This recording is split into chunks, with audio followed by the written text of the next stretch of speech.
Hello दोस्तों, कैसे आप लोग? खैरियत से? चलो आज का टॉपिक हम स्टार्ट करते हैं।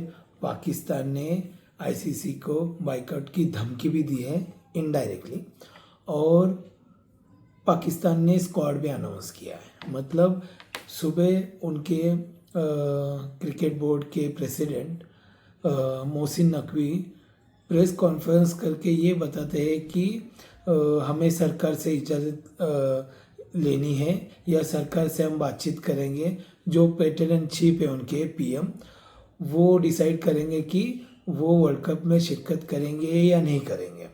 मतलब इसका कोई सेंस नहीं होता है। बाकी सब तैयारी हो चुकी है। अभी उनका ये स्टेटमेंट आना कुछ समझ से बाहर है, क्योंकि एक तरफ आप पार्टिसिपेंट करने वाले हैं और स्क्वाड भी अनाउंस कर रहे हैं। मतलब सुबह आप ये बात कहते हैं कि हमें पीएम से इजाज़त लेनी चाहिए या पीएम फाइनल डिसीजन लेंगे कि हम पार्टिसिपेट करें या नहीं करें, और शाम को आप पाकिस्तान का स्क्वाड अनाउंस करते हैं। मतलब समझ में नहीं आ रहा आप कहना क्या चाहते हैं। एक्चुअली बांग्लादेश का जो डिसीजन हुआ है उसके खिलाफ इनको कुछ दिखाना है कि ये डिसीजन आपने सही नहीं लिया है। उसके लिए इन्होंने अनऑफिशियली ये बात छेड़ी है कि हम भी बाइकआउट का सोच रहे हैं, जो ऐसा हो नहीं सकता। बाइकआउट करना इतना आसान नहीं है। ये बात तो है कि आईसीसी के कौन सा भी इवेंट पाकिस्तान के बिना नहीं हो सकता। आप बात मानो या नहीं मानो, पाकिस्तान अगर इवेंट में है तो वो इवेंट ब्लॉकबस्टर होगा। इसका रीज़न भी मैं देता हूँ। इसका रीज़न ये है, ब्रॉडकास्टर जो है उसका डिमांड रहता है कि हर आईसीसी इवेंट में इंडिया पाकिस्तान की मैच हो, इंडिया पाकिस्तान एक ही ग्रुप में हो। ये ब्रॉडकास्टर का डिमांड रहता है। तो इसलिए पाकिस्तान क्यों ऐसे मतलब कॉन्फिडेंस से बात करता है, क्योंकि उनको मालूम है कौन सा भी आईसीसी इवेंट विदाउट पाकिस्तान ये कर नहीं सकते, विदाउट इंडिया पाकिस्तान की मैच हो नहीं सकती। आप कौन सा भी आईसीसी इवेंट, अभी तो रिसेंटली पिछले 10-15 साल में बहुत कॉमन हो चुका है कि इंडिया पाकिस्तान एक ही ग्रुप में रहता है, क्योंकि ये ब्रॉडकास्टर की डिमांड रहती है। इसके पहले ऐसा नहीं होता था। लेकिन अगर आपको वर्ल्ड क्रिकेट चलाना है तो इंडिया पाकिस्तान की मैच बहुत ज़रूरी है, क्योंकि उसी से ही रेवेन्यू आईसीसी को मिलता है और आईसीसी के थ्रू बाकी के बोर्ड मेंबर को मिलता है। और बाकी के बोर्ड मेंबर को भी मालूम है इंडिया पाकिस्तान की मैच होने के बाद ही तिजोरी भरेगी। तो इसके लिए पाकिस्तान इतना बढ़ चढ़ के बात इसीलिए करता है कि भले बीसीसीआई क्रिकेट चलाता हो, लेकिन वो हमारे बगैर कर नहीं सकते। ऐसा नहीं है कि नहीं, हमने आईपीएल बहुत ही सक्सेसफुली रन किया है और वो में टॉप 4 लीग में आती है। मतलब कौन सा भी स्पोर्ट्स में तो लेकिन बात तो ये है कि जब आपको इंटरनेशनल क्रिकेट चलाना है तो आपको पाकिस्तान की ज़रूरत लगेगी, क्योंकि पाकिस्तान वर्ल्ड क्रिकेट में एक बड़ा स्टेक होल्डर है। इंडिया, ऑस्ट्रेलिया, इंग्लैंड के बाद पाकिस्तान का नंबर है, मतलब स्टेक होल्डर में। तो इसके लिए वो ऐसी बातें कर सकता है, लेकिन वो बाइकआउट नहीं करेगा। उसको भी बहुत बड़ा नुकसान हो जाएगा और उसके बाद बहुत कुछ उनको झेलना भी पड़ेगा। तो अभी उन्होंने जैसे ऐसे बात किया है, लेट्स सी वो पीएम से मीटिंग करे या किससे भी मीटिंग करे, जो टाइम टेबल या जो शेड्यूल आया है उनको वो फॉलो करना है। और बात तो दूसरी है स्क्वाड की। पाकिस्तान ने जो स्क्वाड अनाउंस किया है, मतलब आप एक तरफ तो बाइकआउट की धमकी दे रहे हो और शाम को आप स्क्वाड अनाउंस कर रहे हो। और स्क्वाड में भी कुछ नया है नहीं, खाली हारिस रऊफ को उन्होंने निकाला है। हारिस रऊफ जो अभी बीबीएल जो ऑस्ट्रेलिया की लीग है उसमें टॉप विकेट टेकर है, उसको उन्होंने निकाला है। और बीबीएल में जो फ्लॉप है, जो बाबर आजम जो टोटली फ्लॉप हुआ है, उसको उन्होंने टीम में लाया है। मतलब उनके भी चयन करता क्या सोच के टीम बनाते हैं वो समझ में नहीं आता। हर एक नई जो भी नई समिति आती है या जो भी उनका सीरीज रहता है उसमें कुछ ना कुछ उनके प्रॉब्लम इशू रहते ही है। तो इस स्क्वाड में बाबर आजम की जगह बनती नहीं है, क्योंकि आज की जो दौर की क्रिकेट है उसमें बाबर आजम फिट होते ही नहीं है। मतलब उन्होंने एक ब्रांड के लिए उनका एक पाकिस्तान का नाम का बहुत बेहतरीन बैट्समैन उन्होंने एक टैग लगा दिया है, जो सरासर गलत है। क्योंकि वो सईद अनवर जो बहुत बड़े क्रिकेटर बने हैं पाकिस्तान के, इंजुमम उल हक बहुत बढ़िया बैट्समैन थे, उससे भी इसको हाईली रेट कर रहे। लेकिन उन्होंने जिस दौर के बॉलर को फेस किया है, बाबर आजम ने जिम्बाब्वे, नेपाल, श्रीलंका, बांग्लादेश, नथिंग तो मतलब डिसरिस्पेक्ट नहीं कर रहा हूँ इन कंट्री की मैं, लेकिन जो इंजुमम उल हक और जो सईद अनवर और बहुत सारे बैट्समैन हैं, ऐसा ही नहीं कि ये दो ही है, बहुत सारे बैट्समैन हैं जो इन्होंने नाम कमाए हैं। अभी के दौर में बाबर आजम किंग उसका वो खाली खुद के लिए खेलता है। अभी तक जो मैंने देखा है वो खाली खुद के लिए ही खेलता है। मतलब अगर टीम को रिक्वायरमेंट है 50 बॉल में 100 बनाना है, वो 50 बॉल में 85 बनाता है खुद के लिए। तो ऐसा बाबर आजम को उन्होंने किंग बना के रखा है, इसके लिए उनकी टीम भी उस तरह ही हुई। अगर आपने रोल मॉडल अगर अच्छा रखा तो टीम वैसे ही फॉलो करती है। उन्होंने रोल मॉडल बाबर आजम को रखा है, इसके लिए उनकी टीम भी वैसे ही फिसलती जा रही है। और उन्होंने रिजवान को निकाला है, ठीक है, आप रिजवान को निकाल रहे हैं क्योंकि वो टुक बैट्समैन है, तो बाबर आजम कौन सा अभिषेक शर्मा हो गया है। मतलब अभिषेक शर्मा जिस तरह खेल रहा है तो वो पाकिस्तान टीम में तो कोई भी नहीं है। अभी उनका एक प्लेयर है फरहानजादा, उसका नाम साहिबजादा फरहान नाम है उनका।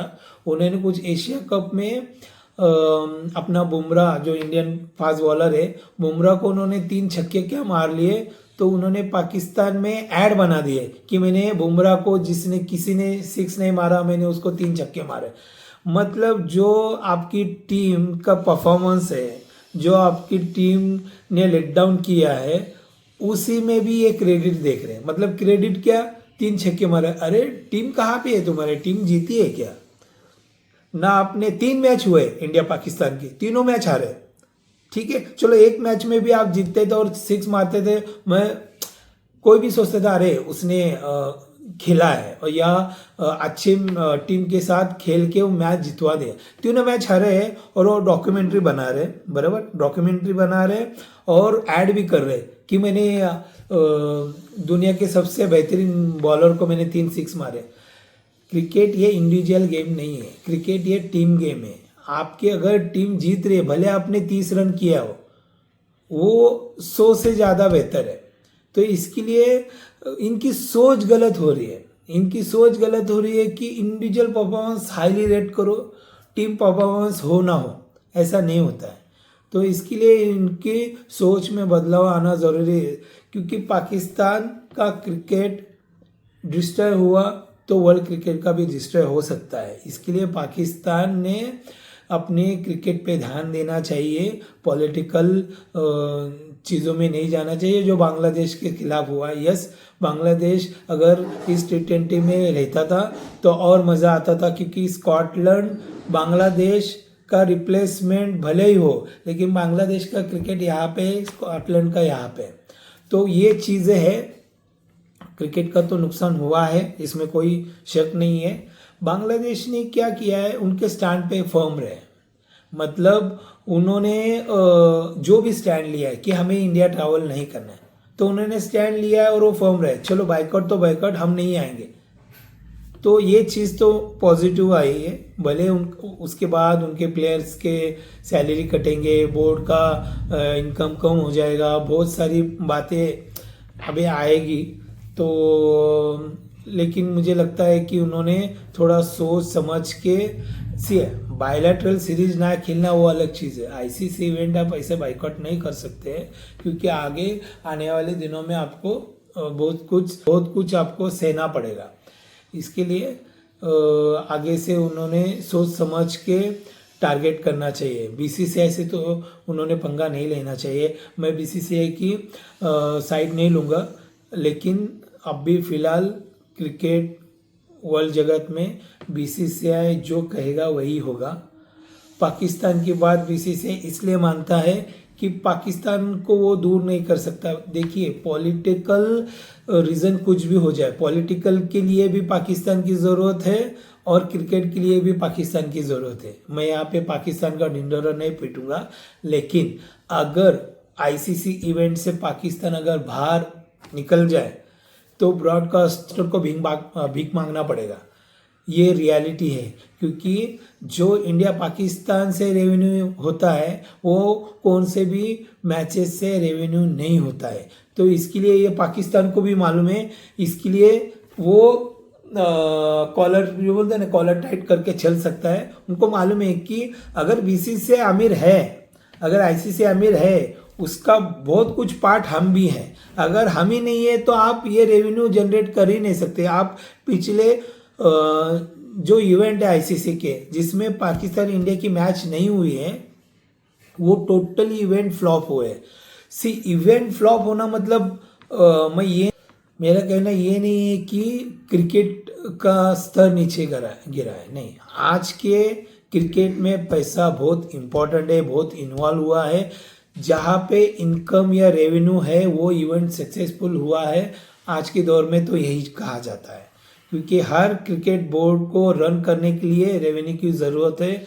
और अगर आप ये पैटर्न देखेंगे ना, हर साल एक आईसीसी इवेंट होता है, हर साल। पहले 4 साल में एक इवेंट होता था। अभी आप देखिए T20 2 साल के बाद, तो जो बीच में 1 साल का गैप है वहाँ पे ओडीआई मैच या ओडीआई का वर्ल्ड कप होता है। फिर टेस्ट टीम जो टेस्ट चैंपियनशिप है उसका होता है, वो 2 साल के बाद है। मतलब आईसीसी अभी कुछ नहीं, आईसीसी को ही मालूम है अगर अभी वर्ल्ड क्रिकेट चलाना है तो अपने को हर साल एक इवेंट करना है जिसमें इंडिया पाकिस्तान का मैच रखना बहुत ज़रूरी है। बीसीसीआई को भी एक्चुअली पाकिस्तान की बहुत ज़रूरत है। बीसीसीआई के पास अगर इतना मतलब बीसीसीआई भी पैसे को पीछे भागती है, उनको भी मालूम है। इसके लिए वो पाकिस्तान का हाथ नहीं मिलाने, मतलब मैच में अगर वो हाथ नहीं मिलाना चाहते लेकिन उनसे मैच खेलना चाहते हैं। अगर आपको पाकिस्तान से इतना ही दिक्कत है, मेरा तो एक, अगर आपको पाकिस्तान पसंद नहीं है, बिल्कुल पसंद नहीं है, आई नो उनके और भारत में बहुत सारे मसले मसाइल है, जो पॉलिटिकल है, जो वो दहशत इंडिया में करता है। ऐसे देश के साथ मेरा बिलीव है कि ना आपको ट्रेड रखना चाहिए, ना आपको कौन सा भी स्पोर्ट्स रखना चाहिए। अगर आपको अपने देश पे इतना प्यार है, अगर बीसीसीआई को इतना प्यार है अपने देश पे, या सरकार को इतना है कि पाकिस्तान के साथ हमें संबंध नहीं रखना है, तो आपको क्रिकेट भी नहीं खेलना चाहिए। मैं तो बोल, हाथ मिलाना बहुत दूर की बात है। हाँ, हाथ नहीं मिलेंगे, अरे हाथ नहीं मिलेंगे, आप खेल रहे हो उनके साथ, क्यों खेल रहे हो? जैसे बांग्लादेश ने एक स्टैंड लिया, हम आपके देश में नहीं जाएंगे, मतलब नहीं जाएंगे। यही स्टैंड बीसीसीआई ने, भारत देश ने रखना चाहिए। हमें पाकिस्तान के साथ कौन से भी स्तर पे रिलेशन नहीं रखना है, भले वो स्पोर्ट्स हो या ट्रेड हो, कुछ भी हो। इसको कहते हैं देशभक्ति। ये क्या है? नहीं, मैच खेलेंगे तो पैसा आएगा, इसको देशभक्ति कहते हैं। तो मैं इसके खिलाफ हूँ। अगर आपको दुश्मन मानना है तो पूरी तरह मानो, खाली यहाँ से पैसा कमाओगे और यहाँ से लोगों को बताओगे अपना दुश्मन है, अपना दुश्मन है, ऐसा नहीं चाहिए। दुश्मन है तो दुश्मन है, नहीं खेलना है, कोई कौन से भी स्तर पे नहीं खेलना है, कुछ भी नहीं। तो ऐसा उन्होंने एक स्टैंड लेना चाहिए। तो मुझे ये चीज़ समझ में नहीं आती। अपने को पॉलिटिकल एजेंडा में या पॉलिटिकल बात में जाना ही नहीं है। मेरा कहना यही है कि आप पाकिस्तान को इग्नोर नहीं कर सकते हो। इसके लिए तो वो इतना उड़ता है, इसके लिए तो वो उतना उड़ता है। नहीं तो उनको भी मालूम है कि बीसीसीआई के सामने किसकी नहीं चलती, फिर भी वो बात करता है। देखिए ना, अभी इंडिया में वर्ल्ड कप है बराबर, लेकिन वो सारे मैचेस श्रीलंका में खेलेगा, या श्रीलंका को होस्ट है। लेकिन आगे आने वाले जितने भी इवेंट है इंडिया में होने वाले, उसमें एग्रीमेंट हुआ है कि पाकिस्तान एक भी मैच इंडिया में नहीं खेलेगा, वो अदर वेन्यू में खेलेगा। अगर इंडिया में मैच हो तो श्रीलंका में, बांग्लादेश में, जो भी उस टाइम पे जो सिचुएशन है उस हिसाब से वो खेलेगा। जैसे दुबई में इंडिया खेला था, जब पाकिस्तान चैंपियंस ट्रॉफी होस्ट कर रहा था, तो इंडिया ने कह दिया था कि हमें सिक्योरिटी कंसर्न है, हम पाकिस्तान में जाके नहीं खेलेंगे, हमें अदर वेन्यू दे दो। तो आईसीसी ने दुबई वेन्यू दे दिया था। तो अभी उन्होंने बाकायदा 2029 तक ये एग्रीमेंट हुआ है कि दोनों मुल्कों में आईसीसी इवेंट हो तो दोनों मुल्क उस देश में जाके नहीं खेलेंगे, उसके लिए अदर वेन्यू प्रोवाइड किया जाएगा। तो मैं एक वीडियो बनाने वाला हूँ साहबजादा फरहान के ऊपर। उन्होंने एक वीडियो बनाया था, एक इंटरव्यू में बात किया था कि उन्होंने एमएस शहजाद जो पाकिस्तानी प्लेयर है उसको ग्रेट सचिन तेंदुलकर से भी ऊपर रखा है। उसके ऊपर एक अलग से वीडियो बनाऊंगा मैं। अभी ये वीडियो बहुत लंबा हो रहा है, लंबा हो जाएगा, तो उसके लिए एक अलग वीडियो बनाता हूँ कि उनकी सोच या कहते हैं ना कि अभी भी वो नर्सरी में है। मैं इसके ऊपर बात करूँगा, एक नया वीडियो बनाऊँगा, मज़ा आएगा आपको उसमें। कल फिर मिलते हैं। प्लीज़ चैनल को सब्सक्राइब करो, लाइक करो और शेयर करो। धन्यवाद।